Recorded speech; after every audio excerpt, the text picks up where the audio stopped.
আসসালামু আলাইকুম ওয়া রাহমাতুল্লাহি ওয়া বারাকাতুহু। আলহামদুলিল্লাহি ওয়াহদা ওয়াসসালাতু ওয়াসসালামু আলা মান লা নাবিয়্যা বা'দা ওয়া আলা আলিহি ওয়া আসহাবিহি আজমাইন ওয়া মান তাবিআহুম বিইহসানিন ইলা ইয়াউমিদ্দিন। প্রিয় দর্শক, আপনারা যে যেখান থেকে দেখছেন সকলকে শুভেচ্ছা সহ স্বাগত জানিয়ে শুরু করছি আমাদের অর্থব্যবস্থা ও ইসলাম অনুষ্ঠান। আমাদের অর্থব্যবস্থা প্রচলিত অর্থব্যবস্থা, সুদভিত্তিক অর্থব্যবস্থা। এর বিপরীতে ইসলামী অর্থব্যবস্থা কল্যাণকর ও ভারসাম্যপূর্ণ অর্থব্যবস্থা। এই অর্থব্যবস্থার গুরুত্বপূর্ণ দিক নিয়ে বস্তুনিষ্ঠ ও গঠনমূলক আলোচনা করা হয় এই অনুষ্ঠানের প্রতিটি পর্বে। দেখতে চোখ রাখুন এটিএন বাংলায় রবি থেকে বৃহস্পতিবার প্রতিদিন সন্ধ্যা 5:30। এছাড়া এটিএন বাংলা ইসলামিক লিখে সার্চ দিয়ে ইউটিউবে দেখতে পারবেন এই অনুষ্ঠানটি। প্রিয় দর্শক, আজকে আলোচনা করার জন্য আমরা বিষয় নির্ধারণ করেছি ইসলামী ব্যাংক খাতের জন্য উপযুক্ত জনশক্তির প্রয়োজনীয়তা। উপস্থাপনা রয়েছে আমি ডক্টর হাসান আলী। আর আজকের বিষয়ে আলোচনা করার জন্য আমাদের স্টুডিওতে উপস্থিত আছেন প্রথিতযশা ইসলামী ব্যাংকার, যিনি বৃহৎ ইসলামী ব্যাংকের উপব্যবস্থাপনা পরিচালক হিসেবে দায়িত্ব পালন করেছেন দুটি ইসলামী ব্যাংকের ট্রেনিং অ্যান্ড রিসার্চ ইনস্টিটিউটের প্রিন্সিপাল হিসেবে। লেখালেখি করেন, সুবক্তা হিসাবে ব্যাংকিং অঙ্গনে তার সুনাম সুখ্যাতি রয়েছে। বর্তমানে ইসলামী ধারার একটি ব্যাংকের স্বতন্ত্র পরিচালক ও এক্সিকিউটিভ কমিটির চেয়ারম্যান জনাব নুরুল ইসলাম খলিফা। আসসালামু আলাইকুম ওয়া রাহমাতুল্লাহি ওয়া বারাকাতুহু। ওয়া আলাইকুম আসসালাম ওয়া রাহমাতুল্লাহি ওয়া বারাকাতুহু। দর্শক, আমাদের সাথে আরও রয়েছেন বিশিষ্ট সংগঠক, লেখক, গবেষক, ঢাকা বিশ্ববিদ্যালয়ের আরবি বিভাগের প্রফেসর, ইসলামী আরবি বিশ্ববিদ্যালয়ের উপাচার্য প্রফেসর ডক্টর মোহাম্মদ শহীদুল ইসলাম। আসসালামু আলাইকুম ওয়া রাহমাতুল্লাহি ওয়া বারাকাতুহু। ওয়া আলাইকুম আসসালাম ওয়া রাহমাতুল্লাহি ওয়া বারাকাতুহু। আপনাদের দুজনকে আমাদের অনুষ্ঠানে স্বাগত জানাচ্ছি। প্রিয় দর্শক, আমাদের দেশে ইসলামী ব্যাংক খাতে 50,000-এর বেশি জনশক্তি রয়েছে, কিন্তু দুঃখজনক হলেও সত্য যে ইসলামী ব্যাংকিং ও শরিয়া আইন জানা এবং তা বাস্তবায়নের জন্য আন্তরিক জনশক্তির সংখ্যা খুবই কম। কিন্তু কারণ কি? আর ইসলামী ব্যাংকিং খাতের জন্য উপযুক্ত জনশক্তি তৈরির স্কোপই বা আমাদের দেশে কেমন রয়েছে?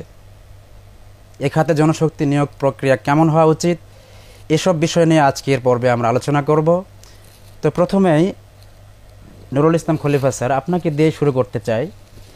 এই যে আমরা ইসলামী ব্যাংক খাতের জন্য উপযুক্ত জনশক্তির কথা বলছি, তো এই খাতের জন্য উপযুক্ত জনশক্তি বলতে আসলে কি বোঝায়?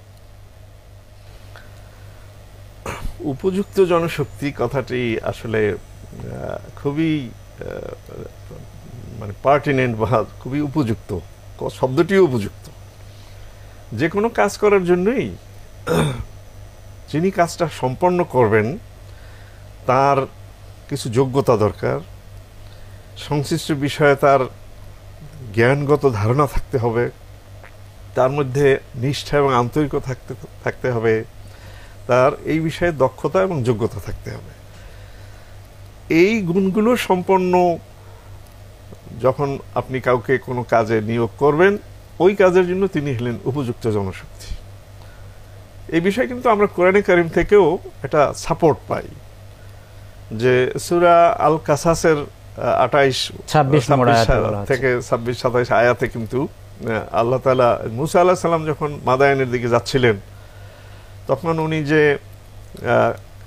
ওই যে দুইজন মহিলাকে সহায়তা করেছিলেন, সোহেব আলাইহিস সালামের দুই মেয়েকে, তাদের জানোয়ারকে, ছাগল বা ভেড়াকে পানি পান করাইলেন। তো কাজটা কিন্তু খুব এফিশিয়েন্টলি করেছিলেন এবং ওই কাজের জন্য যে শক্তিমত্তা দরকার ছিল সেটা মুসা আলাইহিস সালামের ছিল। তো এরপরে কিন্তু এই মেয়েরা যখন তার বাবার কাছে এই বিষয়টা উত্থাপন করেছিলেন, আল্লাহ তাআলা কিন্তু সেই কথাটাকে কোট করেছেন এভাবেই যে মেয়েরা বলছিল তাকে কর্মী নিয়োগ করুন। হ্যাঁ, তাকে আমরা কাজের নিয়োগ করতে পারি। ইন্না খায়রা মান ইসতা'জারতাল কবিয়ুল আমিন। আপনি যাদেরকে কর্মী নিয়োগ করবেন তাদের মধ্যে সে উত্তম, তার মধ্যে শক্তিমত্তা আছে, সে শক্তিশালী এবং বিশ্বস্ত। অর্থাৎ এখানে শক্তিশালী বলতে আমরা বুঝতে পারি যে ওই কাজের জন্য সে দক্ষ, সংশ্লিষ্ট কাজের জন্য সে দক্ষ। আরেকটা হলো আমিন।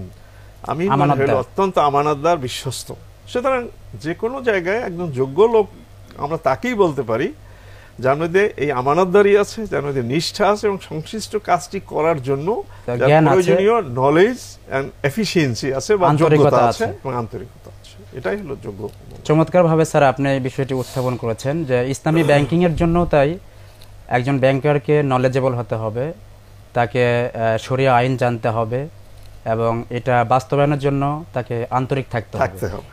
এই গুণগুলো দেখে তার সাথে আমানতদারিতার বিষয়গুলো যাচাই করতে হবে। যেহেতু জনগণের আমানত আমাদেরকে রক্ষণাবেক্ষণের দায়িত্ব দেওয়া হচ্ছে, এটা যেন সঠিক জায়গায় বিনিয়োগ করা হয় সেই বিষয়টা দেখতে হবে এবং প্রতিষ্ঠানের যে বিষয়গুলো একজন ব্যাংকের কাছে আমানত হিসেবে থাকে, এই সে আমানতদারিতা রক্ষা করার বিষয়গুলো এগুলো বিচার বিশ্লেষণ করেই এগুলো যাদের মধ্যে থাকবে এই গুণগুলো তাদেরকেই উপযুক্ত জনশক্তি বলা হচ্ছে ইসলামী ব্যাংক খাতের জন্য। এই খাতের জন্য নিয়ে আসতে হবে। ধন্যবাদ স্যার আপনাকে।